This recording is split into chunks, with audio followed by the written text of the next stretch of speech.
everyone. So it is time for Top 5 Wednesday. I know I haven't been doing a lot of these, but I do what I can.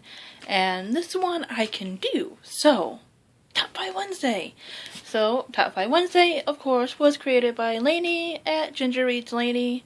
Check out her channel, it is awesome. And check out everyone who does Top 5 Wednesday.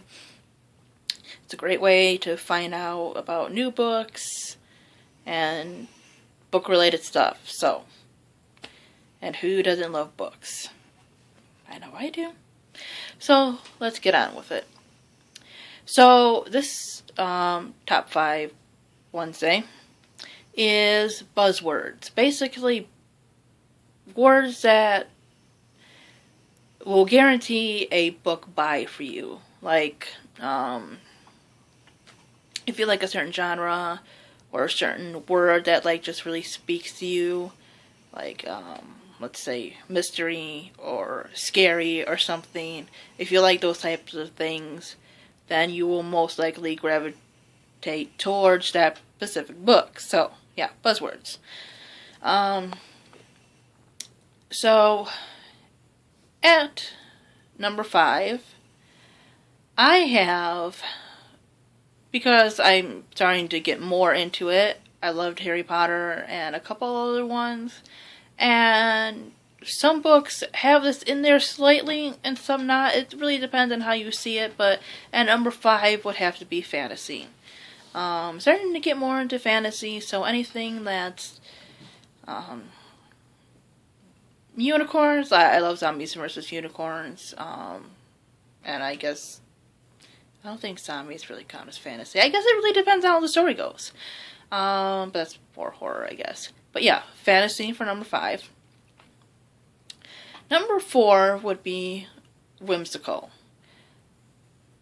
Well, I go between like whimsical or nonsense literature. Sometimes it goes together, sometimes not. But usually, I'm talking about like Phantom Tollbooth, Alice in Wonderland, Coraline, stuff like that. Especially the ones geared towards not young adult, but I think it's probably juvenile fiction, I think.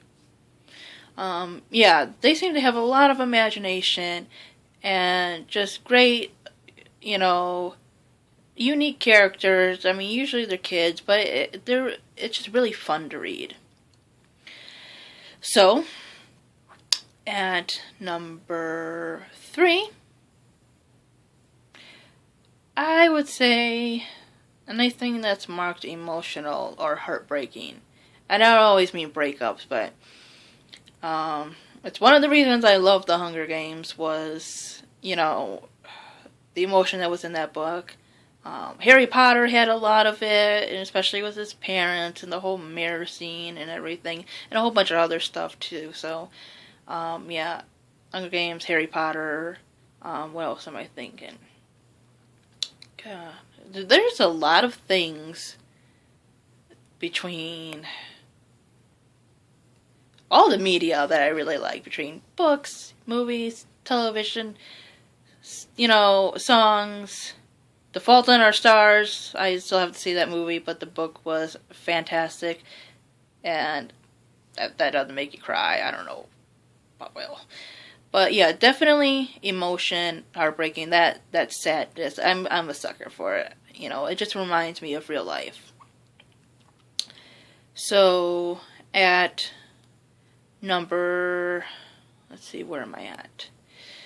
We did fantasy, whimsical, emotion. The next one is dystopia.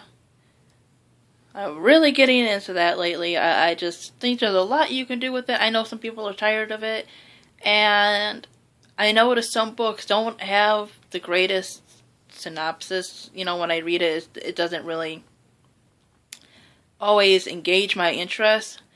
But for the books that I have seen and that are on my list, I think the concepts are really interesting, and a couple that I have read, I like the world building. Some of it needed work, but I think they were interesting stories, and like I said, I like things that kind of mirror real life, and sometimes it's sad to say that some of that stuff kind of reminds you of real life, but in a way, if you take away the futuristic technology, there is a lot of oppression and bad stuff happening in the world, and sometimes even here in America, which is sad, but it exists. So, at number 1, I have strong protagonists. I know a lot of people will say strong female protagonists, and it is important, especially sometimes how women are viewed. We can be viewed as second class sometimes, and again, oh my god, I'm just thinking of so many sad things when it comes to books. This is why I love books and I love stories and the world you can build with stories, because you can take from real life and just build this world. Books are fantastic. But male, female, adult, child, I just want a good protagonist, one that has a real personality, emotions, can be in love, but also independent, a whole bunch of stuff. So a very well-rounded, realistic character, one with personality. So, yeah, anything that has a good character, if I hear that has a good character in it, I'm most likely to give the book a try. So that is my top 5 buzzwords. I will see you guys later, and I hope you enjoyed this video.